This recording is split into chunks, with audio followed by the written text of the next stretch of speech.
Welcome to our channel ज्ञान वेदिका edu hub, आपकी हर परीक्षा का साथी। कल्ला जी के बारे में पढ़ेंगे तो लोक देवता की सीरीज को आगे बढ़ाते हुए और कल्ला जी पे पूरा प्रकाश डाल देंगे कि पेपर में क्या क्या आता है कल्ला जी से रिलेटेड और आपने क्या क्या पढ़ा है। अगर कल्ला जी के जन्म के बारे में बात करें तो सामियाना ग्राम में, जो कि मेड़ता नागौर में है, वहां पे इनका जन्म हुआ। राठौड़ वंशीय थे। पिता का नाम आज सिंह राठौड़ था। और बुआ जी से सब परिचित होंगे, बहुत बड़ी कृष्ण भक्त हुई मीरा जी। तो मीराबाई जो थी वो इनकी बुआ थी। और इनकी कुल देवी कौन थी? नागनेची माता। नागनेची माता वही नागनेची माता है जिसको चक्रेश्वरी अपन इतिहास में पढ़ के आए हैं, जो राव दुहड़ के द्वारा कर्नाटका से प्रतिमा लाके और नागड़ा गांव बाड़मेर में स्थापित की गई थी। वही कुल देवी इनकी नागनेची माता। इन्हें 4 हाथों के लोक देवता के रूप में जाना जाता है। इनके गुरु का नाम भैरवनाथ जी था और इन्हें कल्ला जी को औषधि विज्ञान और योगाभ्यास के लिए विशेष महारत हासिल थी। कहते हैं कि कल्ला जी ने पेमला डाकू को पराजित किया था।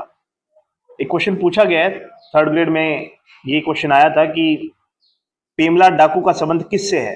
तो पेमला डाकू का संबंध किससे हुआ? कल्ला जी से हुआ। अगर बात करें अस्त्र शस्त्र विद्या की तो बड़े पारंगत थे, तो इनको कहा जाता है अस्त्र और शस्त्र विद्या में पारंगत। शेषनाग का अवतार भी इन्हें कहा जाता है। एक शब्द है भांबी खत्री, इसका संबंध भी पूछा जाता है कि इसका संबंध किससे है। तो बांबी खत्री का संबंध भी किससे हुआ? कल्ला जी राठौड़ से हुआ।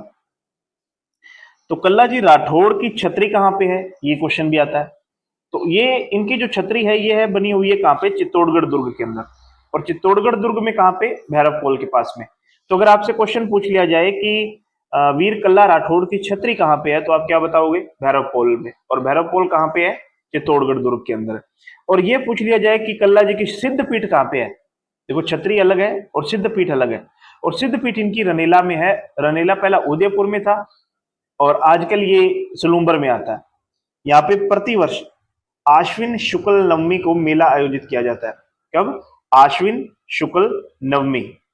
यही रनेला के अंदर इनकी जो मंगेतर थी या जिनसे इनकी शादी होने वाली थी, उनका नाम था कृष्ण कुंवरी। तो कृष्णा कुंवर जो है उनके साथ इनका विवाह होना था और उन्हीं के मतलब रनेला गांव के अंदर उनकी जो सती हुए, तो उनका भी मंदिर वहीं आसपास में इनका बना हुआ रनेला के अंदर। तीसरी बात यह है कि इनके समाज में इनको किन किन नामों से जाना जाता है। तो इनको अलग अलग नामों से पुकारा जाता है। केहर है, कल्याण जी, कमधज, बाल ब्रह्मचारी, योगी, कमधन आदि कई नाम जो है इनके समाज में प्रचलित है। कहते हैं जब इनके थान पे जाते हैं तो जितने भी जहरीले जीव जंतु के द्वारा काटा हुआ व्यक्ति है उसको बड़ा राहत मिलती है। भूत पिशाच से ग्रस्त अगर कोई व्यक्ति है, कोई रोगी है, पशु है, पागल कुत्ता है या गोयरा है, सर्प है, किसी भी विषैले जंतु ने अगर किसे दंशित कर दिया है तो वो इनके थान पे जाता है तो उसको क्या मिलता है? मतलब उसका जो दुख है वो वहां पे कट जाता है। कहते हैं कि कल्ला जी जो थे इनका बहुत महत्वपूर्ण योगदान था जब अकबर के द्वारा 1567 और 68 के आसपास चित्तौड़ पर आक्रमण किया गया, अर्थात मेवाड़ का जब तीसरा साका हुआ, तब इन्होंने वहां पे अपना जो वीरता था उस वीरता का प्रदर्शन किया और वीर गति को प्राप्त हो गए। डूंगरपुर के अंदर सामलिया, देखो सामियाना में जन्म हुआ था, वो नागौर में है, मैंने बोला सामलिया। तो सामलिया में क्या है? इनका बहुत बढ़िया एक मंदिर बना हुआ है जिसमें काले पत्थर की मूर्ति है और जहां पे केसर, जो भील क्या करते हैं, केसर और अफीम चढ़ाते हैं। ठीक है। और इनका अगर पूछ लिया जाए कि मेवाड़ में समकालीन शासक कौन था मेवाड़ का, तो आप याद रखिएगा उदय सिंह, क्योंकि अकबर ने जो अटैक किया था वो उदय सिंह के टाइम में किया था। ठीक है। अब हमारे नेक्स्ट लोक देवता है तल्लीनाथ जी। तल्लीनाथ जी को जानते होंगे। आपसे क्वेश्चन पूछता हूं, तल्लीनाथ जी का वास्तविक नाम क्या था? तल्लीनाथ जी का वास्तविक नाम क्या था? तो तल्लीनाथ जी का वास्तविक नाम क्या था भाई? सभी कमेंट करेंगे, है ना? कमेंट करके जल्दी बताओ कि क्या नाम है तल्लीनाथ जी का वास्तविक नाम। तो तल्लीनाथ जी का जो वास्तविक नाम था वो था गांगदेव राठौड़। ये भी राठौड़ थे और इनके जो पिता थे उनका नाम था वीरमदेव जी। सभी को पता होगा, है ना? होनहार बालक हैं सभी। तो वीरम देव जी जो थे, वीरम देव इनके क्या थे, पिता थे, जो शेरगढ़ है ना, जोधपुर में पड़ता है, उस ठिकाने के शासक हुआ करते थे। गुरु की बात करें तो गुरु जालंधर नाथ। अब एक क्वेश्चन और पूछ लेता हूं। अभी अपन ने क्या पढ़ा था? अभी अपन ने पढ़े कल्ला जी। कल्ला जी के गुरु का क्या नाम था? तो कल्ला जी के गुरु का नाम था भैरवनाथ जी। और अब पढ़ रहे हैं तल्लीनाथ जी। तो तल्लीनाथ जी के गुरु का क्या नाम हो गया? जालंधर नाथ जी। कहते हैं कि मंडोर के अंदर, मंडोर जब अपन पढ़ते हैं तो उसमें राव चूंडा पढ़ते हैं। तो राव चूंडा के भाई कौन थे? तल्लीनाथ जी थे। तल्लीनाथ जी प्रकृति से बड़ा प्रेम करते थे। सारा दिन बैठ के फूल पौधे देखना, जीव जंतुओं की रक्षा करना, है ना, ये उनका काम था। तो प्रकृति प्रेमी लोक देवता इनको कहा जाता है। अगर प्रकृति प्रेमी संत पूछ ले आपसे तो क्या कहोगे आप? तो संत जाम्बो जी, है ना। तो संत जाम्बो जी क्या थे? प्रकृति प्रेमी थे। और जो कल्ला जी हैं वो भी औषधि विज्ञान के क्या थे? ज्ञाता थे। और इसी तरह से देवनारायण जी पढ़ेंगे, वो भी क्या थे? औषधि विज्ञान के नीम का और गोबर का प्रयोग किया था सर्पदंश के लिए। इसी क्रम में आगे बढ़ते हैं कि जालोर के पंचोटा गांव के अंदर इनका एक पंचमुखी पहाड़ पे घोड़े पे सवार प्रतिमा स्थापित है। किस पे? घोड़े पे सवार हैं, पंचमुखी पहाड़ पे, पंचोटा ग्राम में। और ये पंचोटा ग्राम कहां पे पड़ता है? जालोर में पड़ता है। और वहीं पर इनकी क्या है? मुख्य रूप से पूजा की जाती है।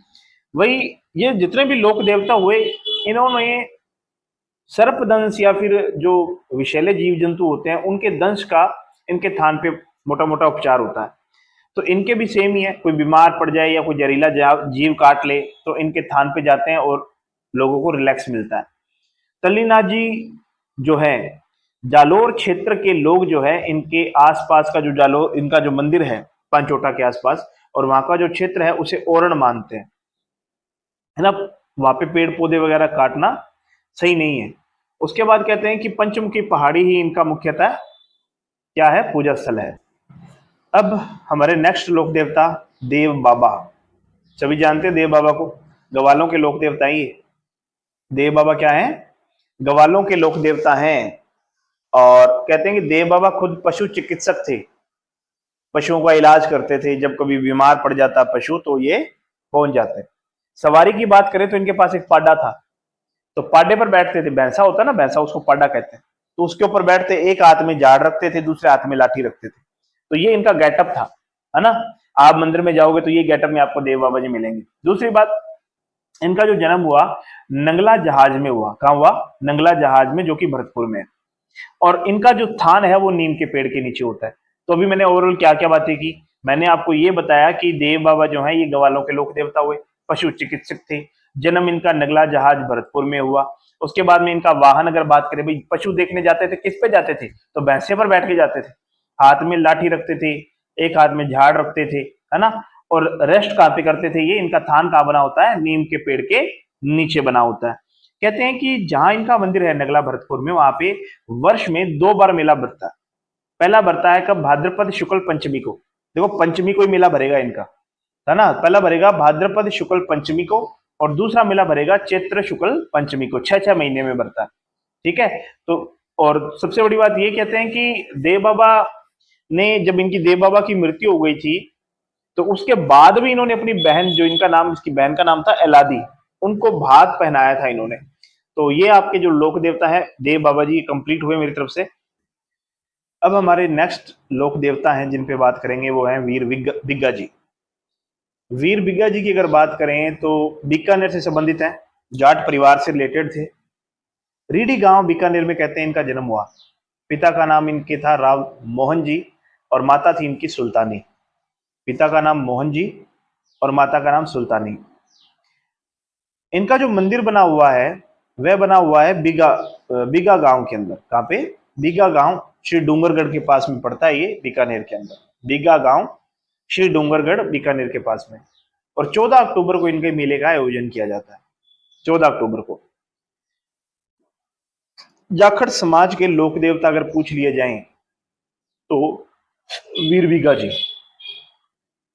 वीर बिगा जी क्यों फेमस हुए? क्योंकि इन्होंने गौ रक्षा के लिए अपने पूरे प्राणों को न्यौछावर कर दिए। इन्होंने मुस्लिमों से गायों छुड़ाने के लिए इन्होंने एक महत्वपूर्ण युद्ध किया जिसका नाम था राठाली जोहड़ी का युद्ध। तो अगर क्वेश्चन पूछ लिया जाए कि राठाली जोहड़ी का युद्ध किस किस के बीच में हुआ, तो मुस्लिम आक्रांता और बिगा जी के बीच में हुआ, ठीक है। तो ये बिग्गा जी थे।